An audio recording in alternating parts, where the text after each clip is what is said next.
What's up, carnivores? Zach here with American Smoke, and today is a very big day.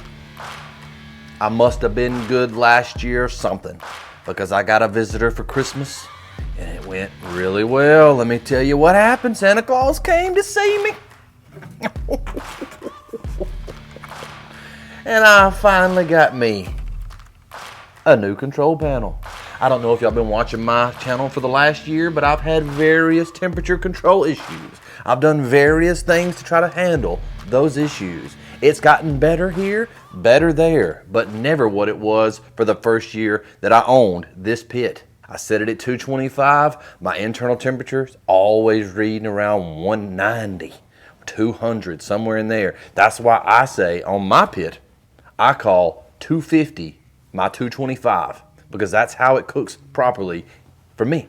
Now that I've got this, hopefully 225 will be my 225. But if 250 is still my 225, then we'll know it's pretty standard across the spectrum of the Pit Boss control panel world, if you know what I'm talking about right now. This has been on back order with Pit Boss for like 6 months. I would call them every month and a half, 2 months, trying to act all calm and say, hey, it's me, Zach, with American Smoke. Any news on that control panel that I've been waiting for 4 months for? And they say, sorry, Zach, it's supply chain issues, which, what are you going to do? Get mad? The whole world's got supply chain issues. What are you going to do? What are you going to do? Blame a presidential administration? I don't know. I don't know what you do. Blame a virus? Maybe. I don't know. All I know is that I got this. Patience is a virtue, and patience got me this. The good news is even with this control panel being somewhat faulty, maybe, I've still made a ton of just killer barbecue in the process, and that just comes from the adapt and overcome mindset that we all have to acquire as barbecue pit masters. I read Aaron Franklin's book, and he talks about some cooks that he's had to do, like celebrity cooks, where people pay him to come out and make barbecue for an event or something, and it's just nightmare stories that he had to figure out how to overcome the situation that he was in. So if you think it only happens to people that have pellet smokers that they cook at their house on the weekends, no, it happens to everybody.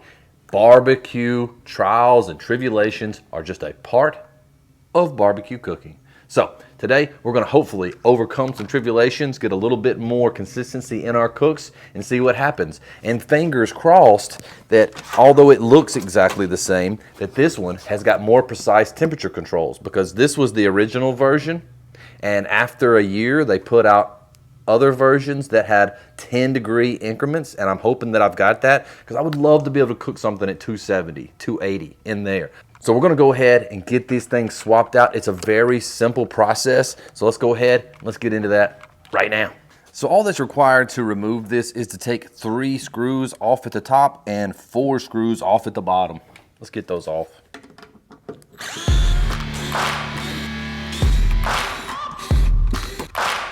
These 2 screws right here get in the way of removing the plate in the inside of the pellet chamber, so you want to go ahead, loosen those up. You don't have to remove them all the way if you don't want to, but you can just loosen them up and back them out a little bit. Next step is to pop this out, same way we did whenever we removed our thermostat to replace it. Thinking maybe I missed a screw.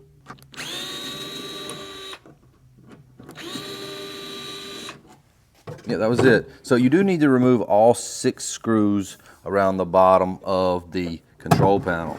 You've got three white hookups there, and then your thermostat. So it's just a simple matter of unhooking those, and then we're gonna take the control panel completely out from the smoker itself.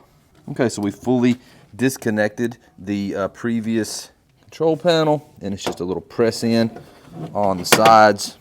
We've got some little knobs down the sides right there that you got to press in on a little bit. Out with the old, in with the new. Next thing you do is just replace the panel into the hole, press in on the sides a little bit, get that popped into place. Super easy to do. And then it's a matter of knowing your colors. You got a purple wire, connect it to the purple wire. If you made it through the first grade, I think you've got this. I really believe it. Watch me mess it up. Then you've got a orange and yellow wire. Connect that to the orange and yellow wire. Try not to get too aggressive, but I'm quick. I'm quick to go aggressive. Y'all let me know in the comments below. Are y'all quick to go aggressive? I'll push on something way too hard, way too fast.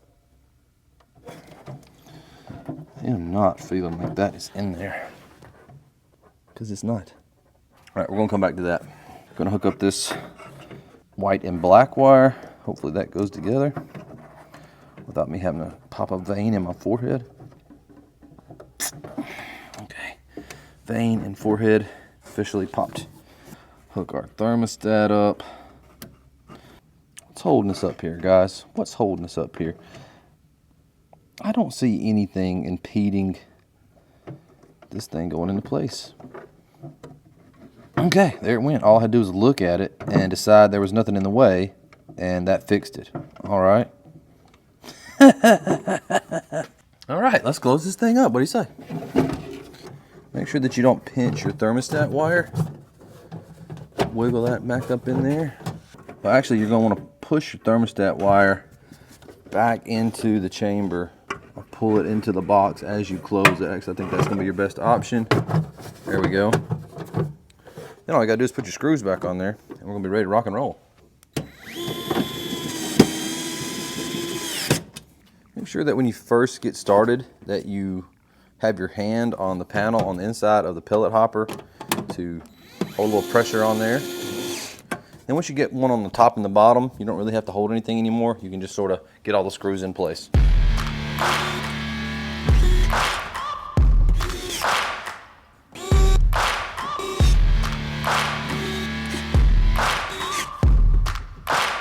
Don't forget to tighten the screws back up on your handle.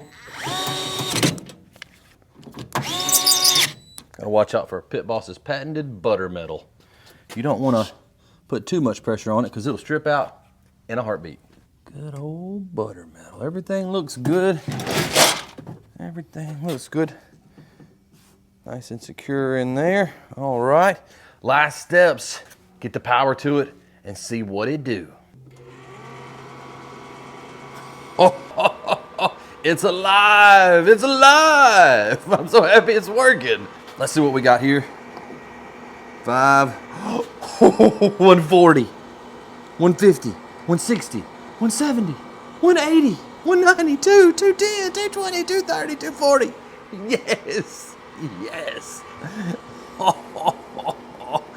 Yes, somebody can cook it 270, 280 now. Get ready for those 275 recipes because that's what you're gonna get, 270, 280. That's where Aaron Franklin cooks his briskets. I don't know if you guys know that or not, but I have not been able to cook a brisket like Aaron Franklin with this unit since I got it because it went from 250 to 300. Now I've got 270, baby. Yeah.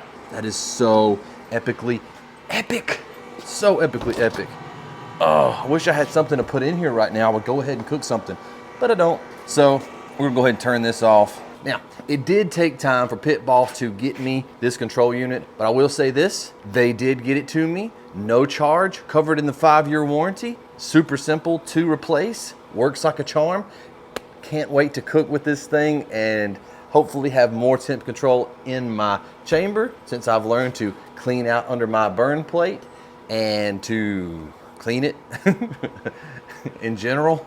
Make sure to smash the like button. Come on over to American Smoked Carnivores on Facebook. We'll see you guys in that group. Subscribe to the channel if you're not subscribed already. I think I'm up to like 17% of the people that watch my videos are subscribed. So thanks for watching. Subscribe to the channel. Make sure to hit the bell. Smoke on. And I'll see y'all in the next video.